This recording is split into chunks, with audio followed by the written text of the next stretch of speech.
Sometimes the hardest part of entrepreneurship isn't the grind, the strategy, or the sleepless nights. It's remembering your own worth in the middle of all of it. We live in a culture that glorifies building empires, but rarely talks about what it costs to believe in yourself when no one else does. Today, on Healthy Mind, Healthy Life, with your host Yusuf, we are diving deep into that quiet intersection between entrepreneurship and self value, where the story of what you build meets the story you tell yourself. Joining me is L.S. Kirkpatrick, an international best selling author and inspirational speaker who helps women from 40 to 65 reclaim their voice and purpose through storytelling. From writing bedtime tales to her grandkids to becoming a 22-time award winning author and mentor for purpose driven entrepreneurs. LS has learned that your message doesn't change others, it changes you first. Alice, welcome to the show. Oh, thank you so much for letting me be here and to meet your audience. I'm so happy to be here. It is our pleasure. Alice, entrepreneurship often sounds like freedom, but in reality, it can feel like a series of self doubts or self doubt dressed as opportunities. What did self belief look like for you when you were first starting your own journey? Oh, wow. I really had no idea what I was getting into. I just put one foot in front of the other and just kept going. But it was as I was going through the process, then a lot of self doubt started to come into the picture. I don't know what I'm doing. Why am I even doing this? What started it?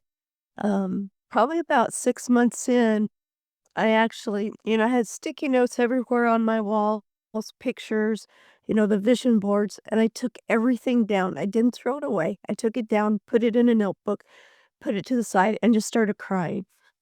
And it was because I expected me to be at a certain level at that point, and I hadn't reached it. And it's not that it was unrealistic. It was it was not attainable for where I had thought I would be and the skills that I had learned yet. I didn't give myself grace. So I had to step back, because when you get into entrepreneurship, there are so many different things you can do. And and everybody's tied to you. Well, this is the best way to do it. This is the best way to do it. You have to do it this way. You've got to do that. And so you're spreading yourself through all of these things. But I lost what I was actually after. And so what? I took just a week, and it's okay to take a pause. Some people say, "Oh, don't ever stop." Well, I didn't stop. I took a pause. I had to reassess where I was at, what direction I was going, and I was not going in the direction that was going to be good for me to build my business. So I had to think, what did I get into this business for in the first place? I mean, when I took that first master class, which I didn't even know that's what it was called, someone just said, "Are your books on Amazon and they're not doing anything? You're not hearing crickets?" Man, mine weren't even gathering dust. I had no idea what I was doing. And so I got into this world and these doors opened up, just amazing. I didn't know who Tony Robbins, I didn't know who Les Brown was. I had because I was never in that world. It had nothing to do with me being a stay-at-home grandmother. And so all of this learning took place and I had to figure out who was I? What was I doing here? What was my ultimate goal? And then once I did that, I started putting things back into place for where I wanted. Now, is that the only time that happened? No. As as you're going along, you're hitting these plateaus and it's like all these other things come into place. Then I realized that I was comparing myself with everybody else. Come to find out they'd been doing their work 10 or 20 years. I'd only been doing it a year, maybe a year and a half. And so I had to look at that. There are a lot of things I still needed to learn. And I did not come from background of being around business people. I didn't know anybody who owned their own business, or if I did, I was never around them as they were running it. So this was a brand new arena. You learn about sales, you learn about marketing, you learn about how to run a business, how to handle your finances in a business sense of way. And so there were a lot of learning curves. There still are. Plus, you're learning, for me, I was learning to be a publisher, learning about editing, formatting, all these other things that were going on, which is great. But the best thing was, and it still is, I get to share that knowledge with others and help them reach their level of success, whatever that is to them. For some, it's the first time of holding that book in their hands that they wrote, that they had this idea and now it's a reality. And for others, it's helping them get further ahead to where they want to be. You don't have to be at the top. You just have to be a couple of steps ahead of somebody else to help them. So it's it's a tough journey, but it's definitely worth it. I like how you mentioned that you don't have to be the best. Even a step or two ahead helps people. And that is really fascinating because right now, most of the people are with that mindset that they have to be the best. They they have to know about marketing, they have to know about sales, everything at its best. But in reality, it is not like that. If you are best at marketing, you might not be well at, let's just say, sales, and you have to be content with that as well. That's right, and you do, and it's okay to not be the best because you can keep learning and eventually you will get there. Everybody does wanna be the best at what they do, but you have to remember, and I tell a lot of people this, I have this sticky note on my laptop. I keep it right here. The first one is a quote by John Maxwell, and it says, "Successful is something you are right now." And I love that because you're here right now. You're listening to this podcast. You're at this point in your business. It's this day. You're further ahead than you were yesterday, than you were 2 weeks ago. The other one I have on here is You Already Have a 100% Success Rate. It's by Steve Harvey. And, I can search YouTube videos and watch that from him. But he's saying, you've already been through all of that stuff that you never thought you were gonna get through. You didn't know how you were gonna handle it. You didn't know what was gonna come up next. Well, you've already won those. So you're gonna be success again. Um, and I love what I've heard. The only time that you're not a success, the only time you fail is when you actually quit and give up and don't keep going. Like I said, it's okay to take a pause. A pause is really good, gives you time to reassess. Make sure you're going in the right direction, that you're not putting too many things on yourself. The quitting and walking away, are you going to wonder, what if I'd kept going? I keep hearing right now, personally, I'm going through this. Oh, it's just around the corner. Well, I get around that corner and there's another corner and there's another corner. And then it turns, when am I going to get to that corner? Well, you do, you get there, but then you go on to something else and something better. The biggest thing, you have to celebrate every day. You made it through this day. You did something different. Maybe it didn't go like you planned. Well, you learned from it. What didn't work right? What did work right? What can I do next time? What can I improve upon? And, I wrote my first journal. It took me a couple of revisions. I think it was the third revision finally before I got it to where I like it. It's called the 35-day journal. Now, the reason it's 35 days is you might have a few days until the next journal comes. So you've got to keep up with that. But in there, I talk about, you know, list 2 things that went right, and what I should have put is why did they go right? And so when I revise it, I'll probably add that one in there. But I also put in list 2 things that didn't go right, and then why didn't they go right, and what can you do next time to make sure that it is right? So you're always preparing. It really should have been my word for this year is prepare. My word is shine. I'm still shining. Do that all the time.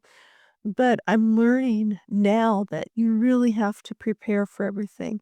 You have to prepare for the day ahead, the week ahead. A lot of people talk about Sunday night. They get their schedule set up. They see what they have going on. And then each day they go through it. What do I have this day? I actually ended up, and I'll show you if you can see it. I have a handwritten calendar. Besides my calendar on my computer and on my phone, all that, I still have the handwritten one where I put things down because for me, the way my brain works, I need to see it in writing, but I have to have it in front of me. Also, if I'm talking with somebody on a Zoom call or on the phone, then I can write into my calendar right away that it's there. So as I turn the page, oh, yes, I have that meeting. I need to make sure I've got everything in place. So it's, you have to find out what works for you. Everybody will tell you what works for them. But if it doesn't work for you, that's okay because you're not them. You're you. And you're the one who's gonna make the decisions. You're the one who's gonna get your message out because you're valuable, you're worthy, you are enough, and you do matter. Yes, indeed. That is so inspiring and beautiful words by you. And you are a 22-time award-winning author. And that kind of success can make people think that it happened fast. It What's the did for me. reality of I have to tell you, it did for me. Um, okay? I've only been in this business for 3 years, and I now have my 47th book out. Now half of those are just a chapter I've written in somebody else's book, which is a if you want to write, that's a great way to get started, or if you have a message you want to get out, it's a perfect way to do that. Find someone who's writing an anthology, a collaborative book. Like right now, I'm doing the Giving Book Volume 5, and this book is very different. It doesn't have one theme. It has several things in it.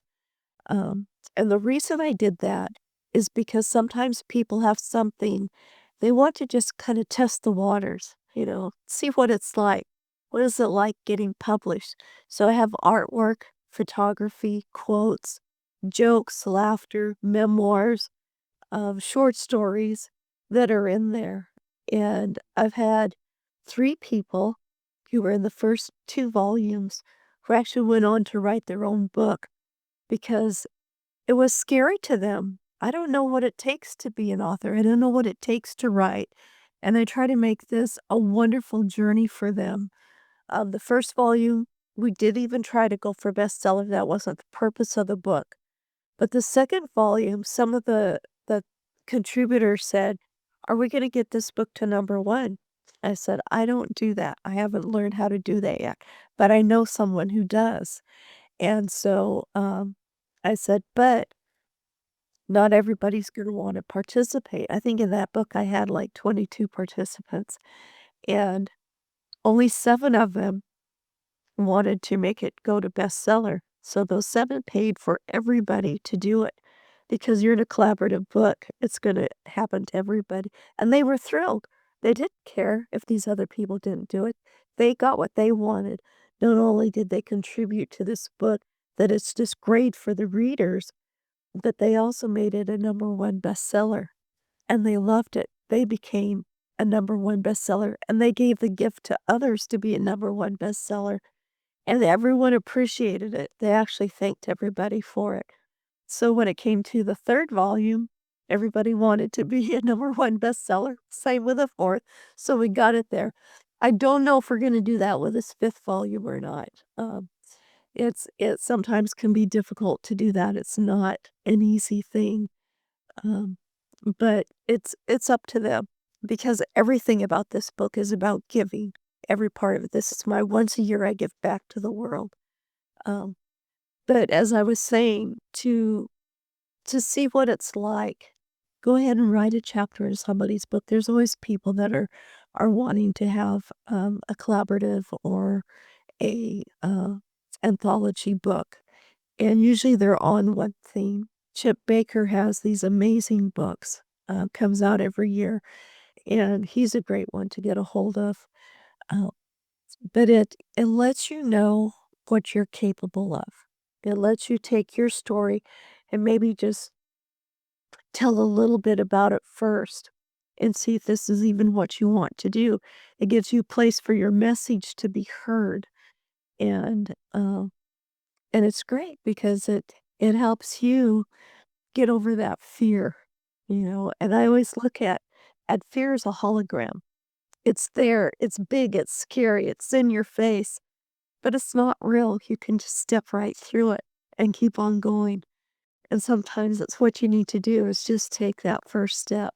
And if you don't like it, then that's okay. There's other ways. There's podcasts, there's blogs, there's lots of ways to get your message out.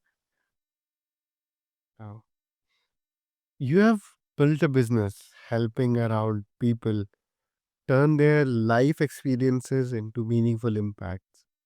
But do you think every story deserves to be turned into a business? Or should some things remain sacred and personal? That's a very personal decision, and it has nothing to do with me. It has the everything to do with the person who has a story to tell. And there's lots of reasons to tell your story. Um, Maybe your story needs to be told because it will help others on their journey. There's some of the books I've written and have talked about toxic relationships, and I won't go into depth about it. Warrior Women, Behind Closed Doors, and some of the others. And so I tell a little bit about my story, but my story doesn't define me. I've got a lot of stories. Les Brown talks about everyone has a story. And I thought I don't have a story. And I realized over the next few months as I was trying to figure out what my story was, I have a lifetime of many stories. So which one do I choose? Um, but telling your story, deciding whether it's something that stays with you, that maybe you only share with a few close people, is really your decision. Also know that sometimes not telling your story is not helping other people. And there's ways you can tell your story without getting into the graphic details. Online, I talk about things you can look for, um, choices you make. Are you deciding to stay? Why? How do you get out of a situation that's not healthy? Um, and one time I said, I don't want this to be my life. I don't want it to be. So what can I do? And I said, I had a really normal life growing up. I had a wonderful childhood, a wonderful family. It was amazing. And somebody said, well, what you can do is share that because some people don't know what normal is. This abuse and stuff that they've been through, that's all they know. They don't know how to live a life that doesn't include that. And that's very valuable because if somebody wants to leave what's been comfortable and normal to them, they don't know where to go or what to do, what to look for. How do I know that this new normal is good and it's just not, I'm more comfortable with what I've been through? So that was a really great question. And it's got powerful answers, but the real answer has to come from in your heart and what you're willing to share. And are you willing to get the repercussions that might come from sharing your story? And for some women, it's like, yeah, because I'm not putting up with it anymore. I'm taking a stand and I'm saying yes to me. And men, it's not just women. Yes. Uh, I want to ask a question that challenges the popular narrative. Everyone says follow your passion and money will come. But in your experience, is that actually true? Or is it a comforting myth we tell ourselves to just keep going, to just keep going? Oh, wow, that's a tough question. It's a really great question, a very honest one. I have so many passions. It's it's hard for me to stay in one thing. Yes, I do have ADHD, and that is a problem because I love doing so many things. But but the one rule is pick one thing, stick with it, and the money does come in. Don't go after the money. Absolutely don't do that. When you're going after the money, you're gonna be so disappointed. You may get things, but it's not going to give you that fulfillment that you want. It's not gonna give you the finances really that you want. So, serving others is where you start getting back what you put in. Um, you can't look at it, "Oh, I've done this, so now I need this much coming in." Serving others is doing that. You help them get where they want to be, and then it starts flowing in, it starts coming in. I love helping people get their story out. I just helped a young woman write her very first children's book. It was absolutely wonderful, and she was an illustrator, so she was kind of doing it all. But during that process, she had to learn that everything is not black and white, that you can't expect this. I want this to happen. I want to know everything. Well, you don't know because the world is got its own timeline. It has its own way of doing. Each individual is individual. Uh, but but it's tough because you have all those life lessons. But there's nothing more rewarding than to see her finally get her book done and have it there and have other people love it and tell her how amazing it is. I mean, it's so fulfilling to help somebody else achieve their dream that's where the real satisfaction comes in. And yeah, the rest of it flows in. It gets there. And it's tough, sometimes people don't pay their bills on time or something's happened or all of a sudden they drop out. Um I did one book where I had 8 people. I actually had 9 people lined up to be in the book, and one thing after another kept happening and ended up with 3 people. But it's an amazing book, and it's like, that's okay because it's still wonderful. It did what it's supposed to do. I may actually have a chapter in somebody else's book. It was supposed to be done like a year and a half ago, and it's still not out there. But it's because people are coming and going, and some can pay, some can't. I mean, I've been in the position where I have to wait until my next 3 paychecks and sort them out so I can get it paid. I mean, we're all in a position. The biggest thing you have to do is have grace, especially for yourself. You have to give yourself grace. It is okay if you haven't made it yet. It is okay if the money isn't coming in yet. It is okay because eventually it will get there. Um, I was just talking with one of my mentors, and I said, I'm a little frustrated that some people said they were going to pay and they haven't yet. And it's like, that's just the way it goes. You either remind them, in a week or so, because sometimes people forget. I mean, I forget things quite often. So it's giving them grace, giving yourself grace. It's learning how to run a business and when to ask and when not to ask. And so I thought, okay, I'm just gonna let it go. They'll get it when they get it there. Sure enough, the next week, both of them had sent their payments in, and it's like, "See? You just gotta be patient." But when things don't go right, don't be hard on yourself. Like I said, you have to give yourself grace. You have to be kind to you.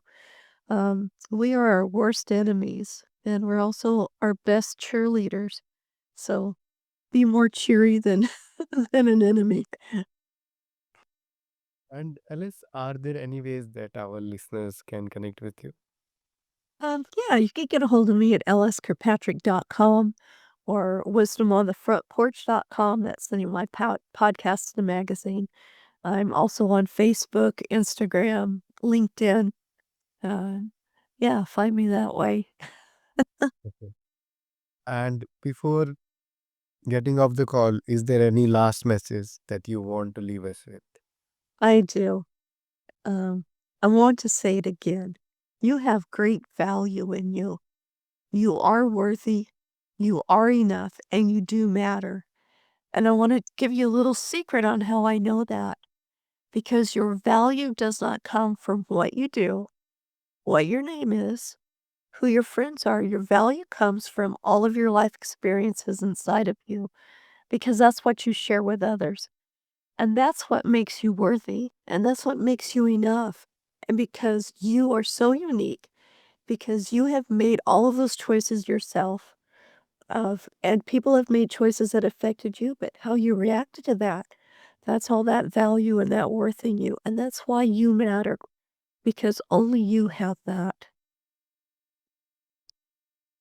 Every entrepreneur has a moment where they realize the real work isn't just about building the business, it's becoming the person who can sustain. Yeah. Ellen reminded us today that our value doesn't increase with our visibility, and our worth isn't measured by our wins. It's in the quiet choices, the ones that no one claps for, where we truly define success. If you have been questioning your path, your timing, or your purpose, let this conversation be your reminder. You are the most valuable asset your business will ever have. Thank you, Alice, for bringing your wisdom and heart to healthy mind, healthy life. And to everyone listening, and to everyone listening, keep creating, keep believing, and most importantly, keep being.